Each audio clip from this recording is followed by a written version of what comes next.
बिस्मिल्लाहिर्रहमानिर्रहीम। आज जो हमारा टॉपिक है वो है व्हीटस्टोन ब्रिज। ये क्लास सेकंड ईयर है और बहुत ही इंपॉर्टेंट टॉपिक है। ये बहुत दफ़ा अक्सर पेपर में भी पूछा गया है। अच्छा, ये व्हीटस्टोन ब्रिज है क्या? अगर आपके ये किस लिए इस्तेमाल किया जाता है? अच्छा, अगर आपके पास फॉर एग्ज़ाम्पल 3 रजिस्टर है या 4 रजिस्टर है और 3 रजिस्टर की वैल्यू पता है और 1 रजिस्टर की वैल्यू आपको पता नहीं। आप व्हीटस्टोन ब्रिज के ज़रिए उस फार्मूले को इस्तेमाल करके आप आसानी के साथ उस वैल्यू को फाइंड कर सकते हैं और ये इंतहाई आसान है। मैंने ये डायग्राम ऑलरेडी बनाई हुई है। सबसे पहले आपने कोई पतंग टाइप सी डायग्राम बनानी है, यानी 4 रजिस्टर हैं, इनको आपने जोड़ना है। ये R1 है, ये R2 है, ये R3 है और ये R4 है। यहाँ पर हमने एक बैटरी का टर्मिनल लगाया, ये पॉजिटिव और ये नेगेटिव। हमें पता है जो करंट हमेशा पॉजिटिव से नेगेटिव तरफ मूव करता है। अब यहाँ पर क्या हमारे पास जो है 3 लूप्स भरनी है, I1, I2 और I3। हमने ये कहा है कि it is use to find the value of unknown resistance. याद रखिएगा, यहाँ पर जो हमारा टोटल पोटेंशियल होगा वो ज़ीरो के इक्वल होगा, क्योंकि law of conservation of energy को ये ओबे करता है। दूसरी बात याद रखें कि हमेशा जहाँ पर भी रेजिस्टेंस होगी उसके साथ नेगेटिव की अलामत होगी, क्योंकि ये कुछ ना कुछ करंट जो है ये कुछ ना कुछ करंट ले रहा है। ठीक है, ये लॉस कर रहा है एनर्जी को। सबसे पहले हम इसको सॉल्व करते हैं। यहाँ पर हमारे पास जो हमने सॉल्व करना है वो हमने 2 लूप्स को सॉल्व करना है, I1 और I2 को।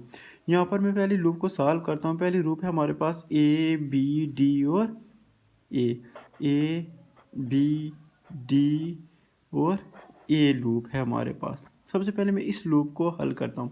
अच्छा, याद रखिए कि जहाँ पर हमारे पास जो ओहम लॉ है वो कहता है V is equal to I R. जहाँ पर हमारे पास R होगा वहाँ पर तो करंट P होगा। यहाँ पर हमारे पास सबसे पहले रजिस्टर है तो नेगेटिव की अलामत आएगी। तो हमारे पास पहला क्या है, I1 और R1 हो गया। ठीक है, I1 R1, ये हमारा पहला जो रजिस्टर था ये वाला।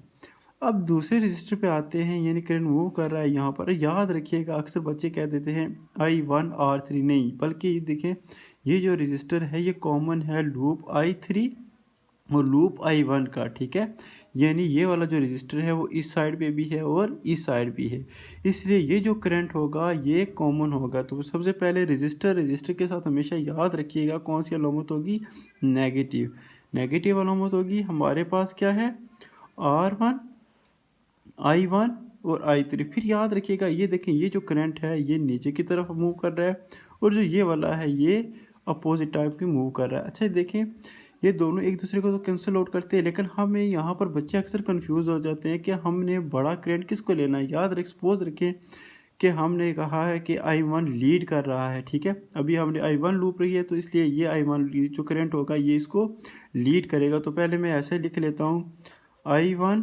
माइनस I3 लूप है तो साथ में कौन सा रजिस्टर है, R3 रजिस्टर है। ठीक है, क्या किया मैंने, I1 माइनस I3।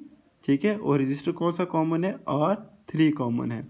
और अब हमारे पास जो है हमने गैल्वेनोमीटर है, ये गैल्वेनोमीटर में भी ज़रा कोई ना कोई रेजिस्टेंस होगी। ठीक है, तो इसको मैंने कह दिया कि ये RG है। ठीक है, कोई ना कोई ज़रा ये भी करंट लेगा, तो यहाँ पर मैंने एक रेजिस्टर की साइन डाल लेता हूँ। ठीक है, RG। अब देखिए यहाँ पर जो रजिस्टर है वो ये साइड पे भी कॉमन है और इस साइड पे भी कॉमन है। तो सबसे पहले रजिस्टर है तो हमारे पास अलामत आएगी माइनस की। हमारे पास यहाँ पर क्या है, I1 करंट को हमने लिया है तो क्या हो जाएगा, I1 minus I2, I1 minus I2 हो जाएगा। और साथ में क्या है, RG है हमारे पास, ये आ जाएगा। इसको हमने सॉल्व करना है। हमने याद रखिएगा यहाँ पर हमने क्या करना है, जो हमारे पास RG की वैल्यू है, जो RG में करंट आ रहा है, इसको हमने ज़ीरो कंसीडर करना है। जब हम इसको ज़ीरो कंसीडर करेंगे यानी हम इक्वेशन को क्या कर लेंगे, बैलेंस कर लेंगे। यहाँ पर हम लिख लेंगे बैलेंसिंग दी इक्वेशन। क्या करेंगे हम यहाँ पर सपोज करेंगे I1 इक्वल है I2 के और ये दोनों इक्वल हैं I के। ठीक है, तो हमारे पास आ जाएगा माइनस I1 की जगह I, R1 minus I1 minus I3। देखिए ये I1 I के बराबर आ गया, R3 माइनस I1 I के बराबर आ गया, माइनस I2 किसके बराबर आ गया, I के बराबर आ गया, इंटू RG। ये तो ज़ीरो के बराबर हो जाएगा। RG की वैल्यू क्या होगी, ज़ीरो। हमारे पास क्या आया, minus I into R1 into I minus I3 into R3 is equal to zero. ये हमने पहले से कहा क्या होता है, del V is equal to zero. अब हमारे पास यहाँ पर हो जाएगा माइनस I R1, ये नेगेटिव है, इसको मैं उधर लेके जाऊँगा, तो हो जाएगा I minus I3 into R3 हो जाएगा। ये थी हमारे पास पहली लूप थी। हमने अब दूसरी लूप को सॉल्व करना है। दूसरी लूप हमारे पास क्या होगी, B C D और B, ठीक है, क्या हो जाएगी, B C D और B। अब हमने इस दो लूप को मैं सपोज कर लेता हूँ ये मेरे पास रजिस्टर R1 है, ये R2 है और ये वाला R3 है। सबसे पहले मैं R2 रजिस्टर लेता हूँ। देखिए R2 है, अकेला है, कॉमन इसमें कोई चीज़ नहीं है, तो ये क्या हो जाएगा I2 R2, लेकिन रजिस्टर है तो साथ में नेगेटिव की अलामत हो जाएगी, माइनस I2 R2।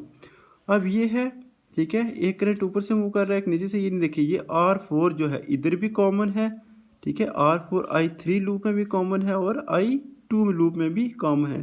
तो ये कैसे होगा, माइनस रजिस्टर है तो क्या हो जाएगा, I2 यहाँ पर लीड कर रहा है, तो I2 minus I3 into R4, ये हो गया।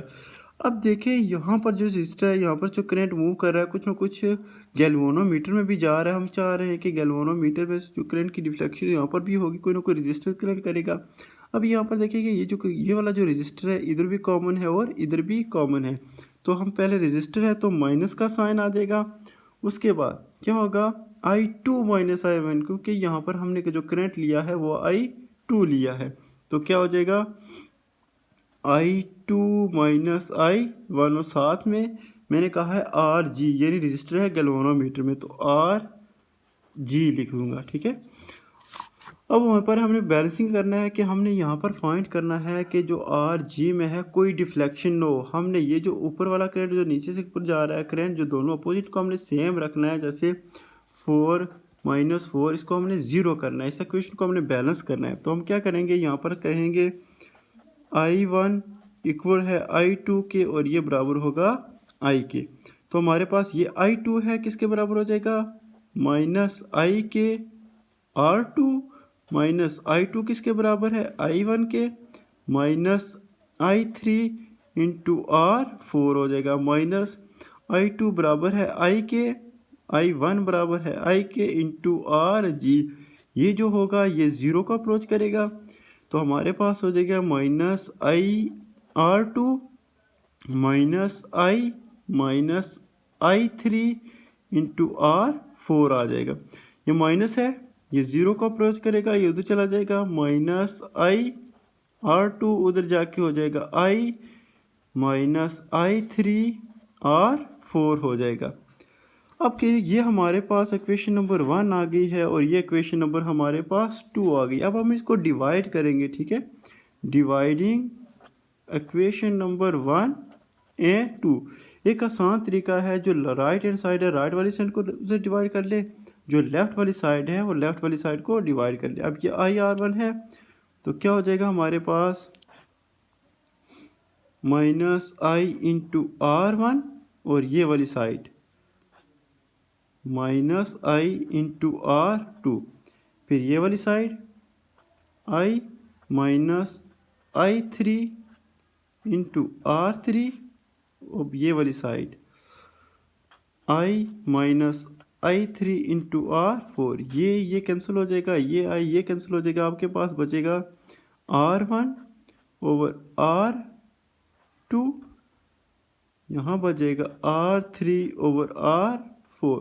ये हमारे पास फार्मूला आ गया है, इस फार्मूले के ज़रिए से हम सॉल्व कर सकते हैं। अगर हमारे पास कोई पूछता है कि हमारे पास यहाँ पर जो R4 है आपने इसकी वैल्यू फाइंड करें, तो क्या होगा, R4 इधर डिवाइड हो रहा है, इधर जाके मल्टीप्लाई हो जाएगा, तो क्या हो जाएगा R1 R4 over R2 into R3, हमें R4 चाहिए।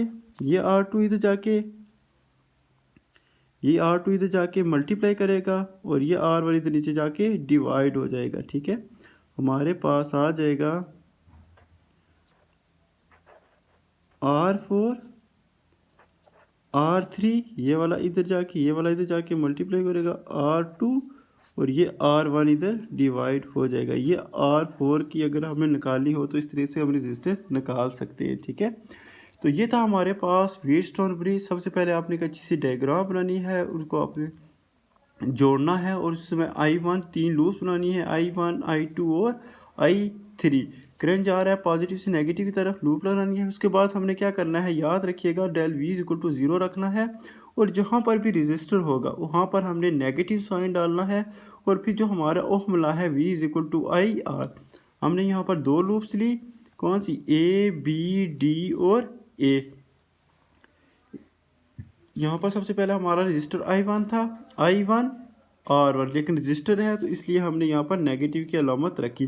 फिर यहाँ पर याद रखिएगा ये जो R3 है ये कॉमन है I1 लूप में भी और I3 लूप में भी। ठीक है, तो आपने क्या लिखना है यहाँ पर, -I1 -I3 और R3।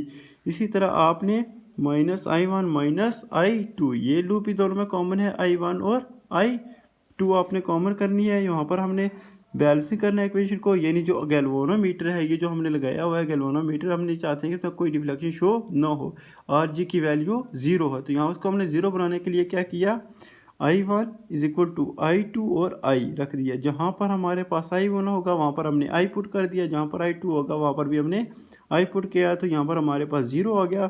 ये हमारे पास इक्वेशन बन गई, इक्वेशन नंबर 1। इसी तरह हमारे पास दूसरी लूप थी जो हमारे पास थी B C D और B वाली लूप थी, उसी को हमने सेम टू सेम किया। RG की वैल्यू को 0 रखना है, जब RG की वैल्यू 0 करेंगे तो आपके पास ये आ जाएगी। उसके बाद आपने डिवाइड करना है इक्वेशन नंबर 1 और 2 को।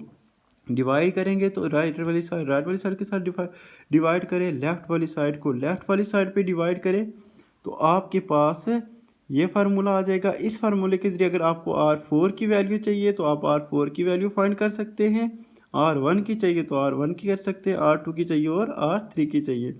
आई होपफुली आपको ये समझ आ गया होगा। अगर कोई क्वेश्चन है तो आप मुझे कमेंट बॉक्स में पूछ सकते हैं। थैंक यू, अल्लाह हाफिज़।